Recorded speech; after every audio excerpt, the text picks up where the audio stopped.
तो hello friends, good evening. अभी हम लोग एनालिसिस करेंगे निफ्टी का मंडे के लिए।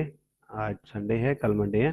तो कल 9 दिसंबर है। अगर हम अभी का टाइम देखें तो अभी ऑलमोस्ट 7:08 PM हुए हैं। ये अभी टाइम चल रहा है। अभी 7:08 यहाँ पे हो चुका है। और आज का डेट है 8 दिसंबर, संडे का डे है। एंड फॉर मंडे का हम लोग अभी प्लानिंग करने वाले हैं। तो दोस्तों, जैसा कि हमें दिख रहा है कि निफ्टी का ये इंडेक्स का चार्ट है इस तरफ लेफ्ट साइड पे, और राइट साइड पे निफ्टी का फ्यूचर का चार्ट है। जब हम निफ्टी का इंडेक्स का चार्ट एनालिसिस करते हैं तो हमें दिख रहा है कि डे टाइम फ्रेम में कि जो प्राइस है वो प्रीवियस क्लोज डे प्राइस से नीचे है। इट मीन्स है कि प्राइस गिरा है, लेकिन साथ में कहने का अगर वॉल्यूम देखते हैं तो वो हमें दिख रहा है कि जो वॉल्यूम है वो कम है। हालांकि इंडेक्स पे जो वॉल्यूम ट्रेडिंग व्यू पे आ रहा है वो गलत होता है, लेकिन जो हमने फ्यूचर पे वॉल्यूम देख लिया है वो ऐसा ही वॉल्यूम है, वहां पे भी वॉल्यूम कम है। तो अगर वॉल्यूम कम है और प्राइस गिर रहा है तो ये कहीं ना कहीं हमें संकेत दे रहा है कि मार्केट यहाँ से ऊपर की ओर कल अगेन जाना चाहिए, क्योंकि अभी क्या है कि market day by day higher high higher high form कर रहा है। ये पहला दिन था फ्राइडे का, 6 दिसंबर का, जिस दिन मार्केट में एक इनसाइड बार का फॉर्मेशन हुआ है। लेकिन अगर हम बॉडी टू बॉडी कंपेयर करें तो वो हायर हाई में अभी भी खड़ा है। लेकिन अगर high to high, high to low देखें तो मार्केट इनसाइड बार में एक फॉर्मेशन मार्केट ने किया है। तो दोस्तों, मोस्ट ऑफ ऑल ऐसी जो कैंडल्स होती हैं जो इनसाइड बार फॉर्मेशन होती है, या तो ये ट्रेंड के रिवर्सल को संकेत करती हैं कि मार्केट, हो सकता है कि मार्केट इस जगह से चलकर यहाँ तक आए, यहाँ से उठने के बाद मार्केट फिर ऊपर निकल के जाए। संकेत ऐसे इसके हो सकते हैं। लेकिन जो प्राइस है वो बता रहा है कि गिरा है, वॉल्यूम कम है, तो कहीं ना कहीं चांसेस यही हैं कि बॉडी टू बॉडी मार्केट भी खड़ा हुआ है। तो दिख रहा है कि मार्केट अगेन कल बुलिश है। अगर बुलिश है तो हमारे पास एक निफ्टी फ्यूचर का एक जोन पड़ा है, जहाँ पे इस जगह पे निफ्टी फ्यूचर का एक जोन है। अगर मार्केट कल गैप अप खुलता है प्रीवियस डेज के क्लोज प्राइस के ऊपर, जहाँ पे खुलता है, तो चांसेस ज्यादा हैं कि मार्केट यहीं से सपोर्ट लेगा आकर और निकलने के ऊपर निकल जाएगा, और सब रजिस्टर्स को ब्रेक करके ऊपर निकल जाएगा। क्लियर कट व्यू है 9 दिसंबर मंडे के लिए। लेकिन अगर ये गैप डाउन खुलता है, जहां कहीं खुलता है मार्केट इस जगह पे, तो गैप डाउन खुलने का मीनिंग है कि मार्केट रजिस्टर ढूंढ सकता है। अगर इसने पहले सपोर्ट को टच किया इस तरीके से तो सपोर्ट लेके मार्केट ऊपर निकलने का पूरी पूरी कोशिश करेगा। लेकिन अगर इसने गैप डाउन खुलने के बाद इसने रेजिस्टेंस को पहले टच किया तो इस रेजिस्टेंस जोन से, या फिर यहाँ से, या फिर यहाँ से, इसके जो गिरने के चांसेस है वो इंक्रीज हो जाएंगे।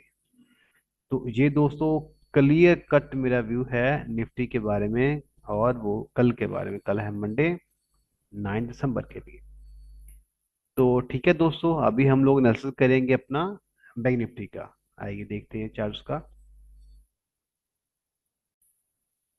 तो फ्रेंड्स तो फ्रेंड्स अभी आपको जो स्क्रीन पे दिख रहा है लेफ्ट साइड पे बैंक निफ्टी इंडेक्स का चार्ट है, और राइट साइड पे फ्यूचर का चार्ट है बैंक निफ्टी का। तो जैसा कि निफ्टी में भी ऐसा ही सेम कैंडल का फॉर्मेशन हुआ है, लेकिन बैंक निफ्टी में भी ऐसा ही फॉर्मेशन हुआ है, लेकिन दिक्कत है वॉल्यूम में। जैसे कि आपको नीचे दिख रहा है कि वॉल्यूम इंक्रीज्ड है, वैसे ही बैंक निफ्टी के फ्यूचर में वॉल्यूम इंक्रीज्ड है। अभी दिख रहा है कि प्राइस गिरा है प्रीवियस डे से, तो जो वॉल्यूम है वो इंक्रीज्ड है। मतलब लगी जिसको, जो बड़े बड़े लोग हैं वो मार्केट को गिराने के लिए रेडी उसको बैठे हैं। अभी यहाँ पे भी अगर एनालिसिस करें कैंडलस्टिक पैटर्न का, तो यहाँ पे भी एक इनसाइड बार का फॉर्मेशन हुआ है। तो यहाँ पे हमें टू रेजिस्टेंस हमें यहाँ पे दिख रही हैं, और ये टू सपोर्ट हमें यहाँ पे दिख रही हैं। और प्रीवियस डे का जो क्लोज प्राइस रहेगा मंडे के लिए वो हमारे लिए एज ए बहुत काम करेगा, सपोर्ट का भी है, रेजिस्टेंस का भी। तो अभी हम लोग देख रहे हैं फ्यूचर में।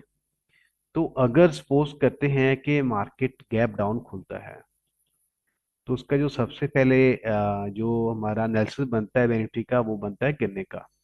अगर बैंक निफ्टी कल में गैप डाउन खुलता है, जहाँ कहीं खुलता है, और डायरेक्टली इन सपोर्ट्स लेवल पे आ जाता है, जहाँ कहीं या फिर यहाँ पे इन्हीं जगह पे अगर आके ये सपोर्ट लेता है तो चांसेस ज़्यादा है कि मार्केट यहाँ से उठने की पूरी पूरी कोशिश करेगा, और इस लेवल से अगेन वो गिरने की कोशिश कर सकता है कल में अगेन, क्योंकि जो सिनेरियो है मार्केट का वो तो हमें यही बता रहा है दोस्तों। लेकिन अगर हमें ये क्लैरिटी हो जाती है कि बैंक निफ्टी है गैप अप खुलता है और खुलने के बाद प्रीवियस डे के क्लोज प्राइस पे आके वो सपोर्ट फॉर्मेशन करने की कोशिश करता है, तो यहाँ से उठने के बाद वो इस रेजिस्टेंस को ब्रेक करेगा, सेलर्स को धोखा देगा और मार्केट यहाँ से ऊपर निकल जाएगा।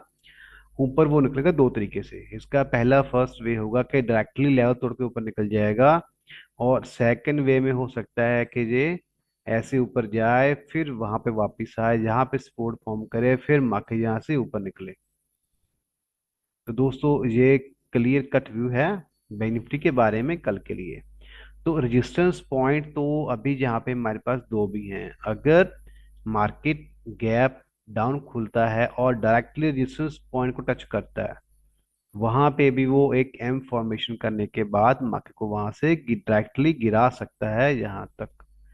लेकिन फिर भी अगर बात करें कि यहाँ पे 53,000 का एक फिक्स लेवल पड़ा है, इस जगह पे एक लेवल पड़ा है 53,000 का, जो कि एक फिक्स लेवल है, जहां से मार्केट है वो रिवर्सल के उसके चांसेस हैं वो ज्यादा रहेंगे, चाहे मार्केट इस जगह से यहाँ तक आए जहां से वो उठने का उसके चांसेस वो यहाँ से बढ़ जाएंगे क्लियरली।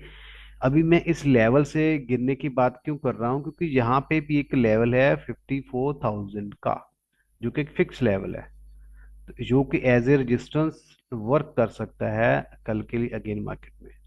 अगर रेजिस्टेंस वर्क करेगा तो उसमें जो चांसेस हैं वही के मार्केट वहां से गिर सकता है इसलिए। तो दोस्तों यही मेरा व्यू है बैंक निफ्टी के बारे में। अभी देखना ये रहेगा कि अगर बैंक निफ्टी कल गैप अप खुलता है तो सपोर्ट कहाँ से ले रहा है, जहां से सपोर्ट ले रहा है कि इस लेयर से सपोर्ट ले रहा है, जहां से सपोर्ट लेगा हम लोग वहां से अपनी एंट्री को बना सकते हैं बाइंग की ओर। और अगर मार्केट कैप डाउन खुलता है तो चांसेस यही रहेंगे कि मार्केट अभी और गिरना चाहता है, अगर गिरना चाहता है तो उसके लिए हम तो लेवल्स ऑलरेडी आपको बता दिए गए हैं। तो ठीक है दोस्तों, हम लोग मिलते हैं अपना नेक्स्ट क्लास में। ठीक है फ्रेंड्स, बाय, गुड इवनिंग।